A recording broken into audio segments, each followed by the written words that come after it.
Got your back against the wall, no, you know you never had a chance. Should've known better, now you better make other players. There's no going back, gotta let you know in advance. This is Game Squad. How's it going, YouTube? Tito Hollywood here with Team Avalanche, representing Yam Squad.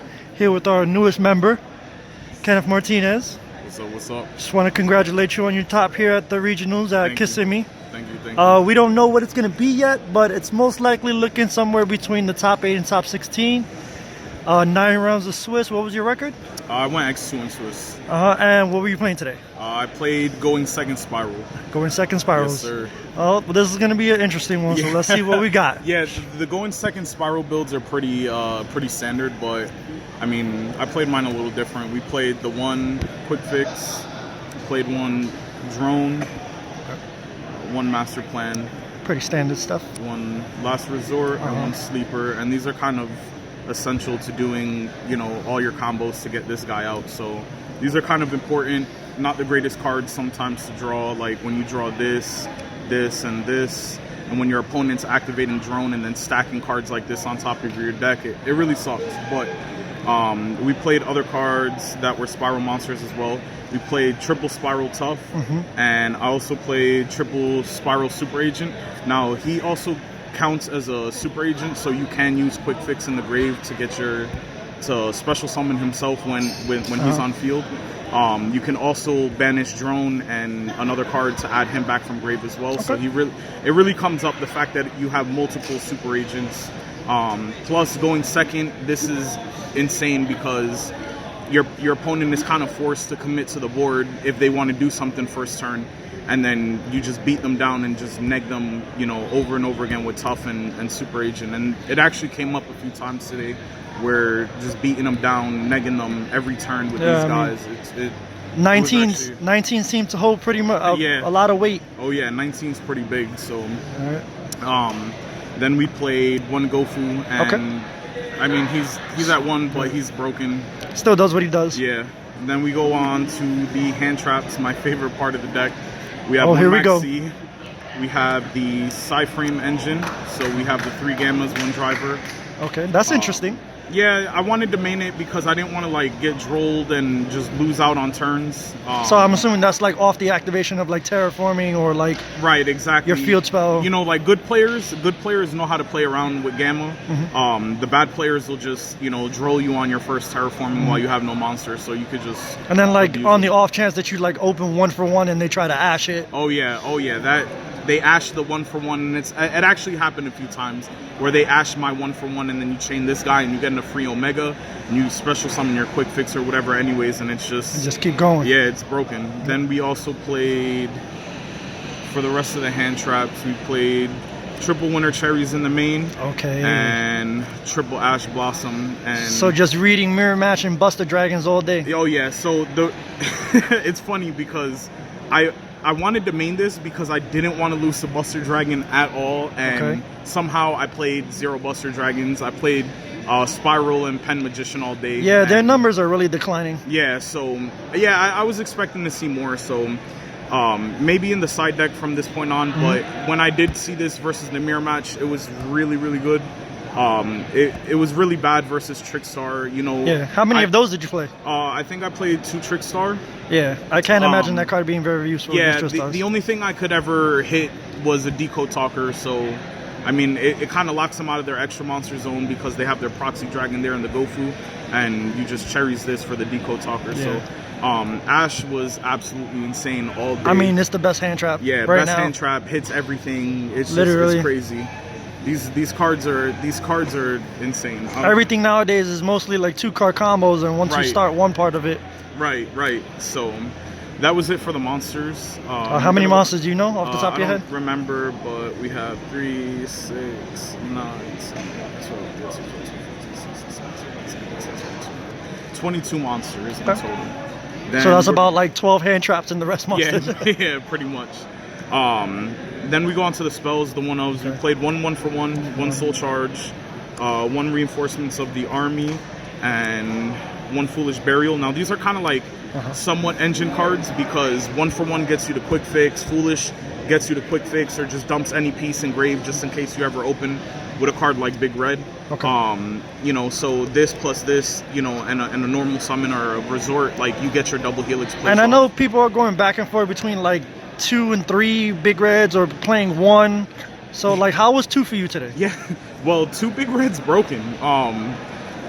Like, I didn't want to play the Foolish Burial Goods, and I didn't want to play the spell cards because they kind of bricked. I wanted to keep it as consistent as I could. So going second, I felt that Big Red was probably the best option for me. Okay. I mean, it also protects the monster that you bring back by battle. So like going when you can just like bring Tough back and like sometimes you just gotta grind it. You sit on Tough, equip with this, and then just constantly every turn just calling something, popping something, and attacking cards and everything, and it actually it helps out a lot. So you know, Soul Charge, I mean, self-explanatory. Takes no skill to activate that, but nope. Then we played 1 Raigeki for board wipe in the main. I didn't want to lose to Baguska. I knew I was gonna play a lot of. Yeah, I saw that. Yeah, I didn't want to lose to Baguska, so. And this is a going second version, so yes, like, sir. Yes, sir. You know, it helps making the way clear a lot faster. Oh yeah. And then on for like the real spells, then we played the triple terraforming, of course, and the triple spiral resort. The MVP of the deck. Yeah. Now this card is really good because bad players love to droll this and ash this and everything, of course, yep. and you just punish them from that point. And Spiral Resort constantly, if this card stays up on field, you should not be losing. This gets you a combo card every single turn. You just should not lose if this stays on field. I mean, once it remains on the field for more than 1 turn, like the duel should be over. So that was it for the spells. So no double summons, no Foolish Burial Goods. I played 0 double summons. Now I played 0 double summons, 0 Foolish Burial Goods. You don't play the Assault. Yeah, I didn't play Assault. I actually was thinking about playing the Ultra Rare, the one that when you run over a monster that when fully, it's equipped, fully armed, you get to banish a card plus banish the monster destroyed plus banish one. Okay. And it actually came up a few times in some of the spiral mirrors, so I kind of missed it. I wish I did play it, but I didn't want to add any more cards to the deck that could help me brick with, you know, playing the amount of hand traps that I did. So I wanted to keep it simple. Trying to keep the combo pieces as simple as possible. So to keep it simple, I only played 2 of the traps. Okay. Now I wanted to give myself some versatility between the traps. You're always gonna just search this to dump it with quick fix to just banish it, get a free special. Yep. It rarely comes up that you add cards back, except for in the mirror match and it's a grind game. You know, if you ever get cherries or anything, then this card is really, really good. Okay. This is just another card like, if you're running low on resources and you can get a quick fix search, you can just search this with like a double helix or, you know, sleeper plus this. And sometimes it helps a lot when, you know, they like ash or helix or like stuff like that. Or like you can only helix. Play with like Toughs on board. Like it helps you something else to do. And it helps you give you a little interaction on your opponent's turn. Right. You know, this is the only thing I didn't like about this is it did come up. I wish it had the effect that I could banish the special summon one. Unfortunately, it doesn't. But I mean, when I did resolve it, it was like it does what it does. Insane. Yeah, it was game breaking. So, and then the last trap in the main, obviously triple evenly match. Yep. I mean, going second, you gotta play it. Yeah, going second, you have to play it. Every time I resolved this, it was just game. I mean, nothing else to say. I didn't. Card has a price tag for a reason. Right. I was fortunate enough that nobody mind crushed this. You didn't get hit with no scoldings. No, I had the Twin Twisters for the scoldings, but the you know, I didn't get hit with any mind crushes or anything like that. So, and the one player that did mind crushed when I Twin Twisted this back row, he chained the mind crush and he called like a hand trap or something. So that it was just stupid, and then you just get blown out with this. So that was actually it for the main deck. That's 41 card main 41 deck. card in total. Yeah, you want to go on to the extra deck then? Whichever one you want, extra side. So we have. Shout out to squad. Alright, so we had 1 Buster Dragon, and he was for the Cherries target. That you never had. Yeah, I didn't play a single one, so this never came up. Omega, I actually summoned this once or twice off of Gamma, you know, when you resolve Gamma. So I resolved it a few times. And it also works as a Cherries target for like against Pendulum Magicians, because they love going. Or like if you're playing against like some Minerva Turbo type stuff. Right. Yep. Then I played my own Baguska. Once again, it falls under a Cherries target. You can Cherries Magician and Trickstar. You can Cherries this card out of their extra deck. It rarely comes up, but I mean, it's an option. I played Tornado Dragon. I wanted to give myself another rank 4 option because I'm not playing the Ancient Fairy Dragon and stuff like that in the extra deck. So I wanted to give myself something else like to play around with. What rank 4s did come up, but unfortunately Tornado Dragon wasn't the one that came up. I just needed something big, maybe like Utopia Lighting, yep. And then the Princess, the Sylvan Princess Sprout. This is like the most used one of these cards. Then for the links, we have 1 Ebe, 1 Ningritsu. This is really good. Spot removal. It lets you draw a card when you have both of these on field and you link summon this. So it wasn't that bad. It rarely came up, but it's there just in case. Spider. That was for the Gofu, I'm assuming. Yeah, for the Gofu. What else do we have here? We have the 1 Proxy Dragon. Also probably for the Gofu. And we have the 1 Swift Gaia. And I didn't want to play double decode because I was kind of afraid of somebody like anybody trying to like cherries the decode talker if they ever like drew into multiples. So that's like true. I wanted to have another link 3 option to go into. And then we did have the 1 decode and 1 Borload, 1 Firewall, and then 2 double Helix. And this was obviously the most made card in the extra deck. This guy is retarded. I mean, he kind of, well, besides the whole link mechanic itself, he kind of makes and breaks, you know, spirals as a contender. So what's also really good about him is like games where you've already gone through your banished, your master plan and stuff like that. What you can do is you can actually use his effect if he sticks on field. You can use his effect to constantly bring out cards like Spiral Tough and stuff like that, who are not start popping back rows, start popping monsters. Exactly, and that's why like one of the things why I love, you know, playing going second version. Like I felt like everybody wanted to go first, and if just punish them for going first. Not many people do have like a lot of responses to set and whatnot, so it's like most likely they'll have like a hand trap or one interruption. Right. And as long as you can keep yourself going, you know.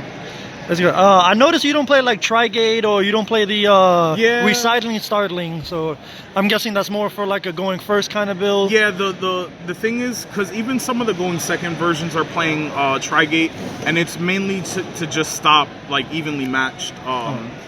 Me personally, I didn't like in testing it never ever came up, to be honest. So. And it is a lot harder to resolve. Like, you have to waste a lot of resources to try to resolve a board like that. And you have to guarantee banish your quick fix first turn to make that play happen too. So, all right, so for the side deck was pretty bad. I played 1 Solemn Warning, 1 Imperial Order. Don't play these cards; they're terrible. I played 2-Dimensional Barrier. This was good in the Pendulum matchup. That's pretty much it. I wouldn't even bother considering playing this again, maybe unless Invoked or Magicians like see a super. I mean, it could still hit like ABCs that you didn't see again. Yeah, that I didn't see exactly. Maybe we'll see. Moving forward, we'll see how this is going to play out, because you know, with all these new Link monsters coming out, probably going to be seeing like a lot of Burning Abyss, a lot of you know like decks like that. So we'll see. Yeah, it might find its way back into the side.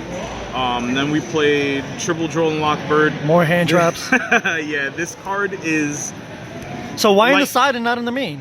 I figured that I was running enough hand traps in the main. I didn't want to. That's time in the round. If you are still in a match, please proceed to end of match procedures. If you need assistance with these procedures, please raise your hand and call for a judge. Once again, that's time in the round. If you are still in a match, please proceed to end of match procedures. If you need assistance with these procedures, please raise your hand and call for a judge. One more time for the people of harder hearing in the back. Right. So this card, like Kamal had said it, like this is just like lose 1 turn in this format. Like you just, it's like Dimensional Barrier. You know, you like flipping up a Vanity's Emptiness. You know, activate this and people just can't play some turns. You know, but if you're a bad player, you're gonna use it at the wrong times and get gammaed. If you're a decent player, then you'll know when to use it. I only really sided this in against Trickstar, I want to say, because when they start resolving multiple light stages and Candina searches and stuff, then you're really gonna have problems. So, did you ever put him in against Pendulums? at all? Not against Pendulum. I did see myself putting him in against SPYRAL players. If I had enough information and I knew that the SPYRAL player wasn't playing Psyframe gear gammas, then I would put it in. But if I saw like a gamma, you know, due to like me stacking with drone, then I wouldn't side it in, because this is one of the easiest cards to get gamma. So next, for more hand traps, we played double Ghost Ogre. Ghost Ogre, same thing. It's godly against magicians. It hits the Oath Dragon, hits the Wisdom Eyes, hits everything. It hits the time, it hits the star. Everything. Literally everything. This card is insane. I actually wanted to play 3 of this and maybe 2 of this, but we'll see. Then we played 2 Twin Twisters, and this was, you know, because people, once they see you play evenly matched, they side in their Solemn Scoldings, and they side in this, and this also helps take care of the Magician, the trap card for the Pendulum Magicians. So I wanted to play that. And then the last part of the side deck, which I actually really liked today, was 1 Kaiju Slumber and 3 Kaijus. So the Kaiju package? Kaiju package, 4 cards. It was... I found myself siding this in the most. I wish I had like something smaller than these, one of these, maybe like a Kumungus instead of this. And like, or maybe the Moth. Yeah, or the Moth, or just anything bigger, like smaller. I didn't want to put 3K on the board, because if I ever had to put this on my opponent's side of the field, I don't have many cards that can deal with it. I have to like go out of my way to make like Warlord or whatever to out this. So or like Sleeper Pop it. Yeah, Sleeper Pop. Or like tough Destroy. Yeah, but you know, I just wanted stuff that I could still run over with no problem. So, I mean, this was pretty much it for the side deck, though. Any changes to anything? Like, would you? I mean, besides like the Solemn Warning and the Imperial that you just told everybody not to play. Yeah, don't play those. Barrier, like I said, Barrier I'd probably cut. I want to bump the Ghost Ogres up to 3. And I'd definitely bump the Ghost Ogres up. And from the main deck, I think the only thing I might have been missing was one of the equipped spells, the fully armed. Yeah, you could have probably fit that into the side deck as well, maybe. If you have a hand trap to stop your opponent, and they end up leaving like a quick fix on board or something, and you can just like search it out and just banish your quick fix and deal with it. It came up a few times. So, well, any shout outs or anything you want to give? So I have a few shout outs here. Let me try to not forget anybody. All right, shout outs to my boy Alex Ray. Alex, thank you so much. Lending me so many cards, stuff like that. Shout outs to my boy Chris Whitten. Shout outs to my boy Christian. Shout outs to my dog Anthony Colon, Emilio, Elvis, Juan. I don't know if I'm forgetting anybody. Yam Squad, Joe Grizz, man behind the camera right here. I mean, that's pretty much it. Hi, Mom. Well, again, congratulations on the top. Hopefully it's a top 8. We'll find out in a couple minutes. Hopefully. We just gotta wait for the round. As you heard, time. They call time. Oh yeah. So just give it like a couple more minutes. We'll get the results from that. Yes, sir. And welcome you to the team. I know it took a while, and you've been trying and wanting, but this is definitely a way to earn it. And I hope to see a lot more of this from you. And let's see what happens at ARG Orlando. ARG Orlando next week. Next week, let's see what happens. Hopefully we get another one of these. With top 16. Yep. And hopefully we come out on top on that Team Wars if we can finally get everybody together. But let's see what happens. Well, this is Tito Hollywood signing in from Team Avalanche EM Squad. Here with Kenneth. We'll see you next time, guys. Thank you. Please stay connected with me by adding me on all my social networks on Twitter, Instagram, and Facebook. Just copy the link into your search bar and add. Thank you.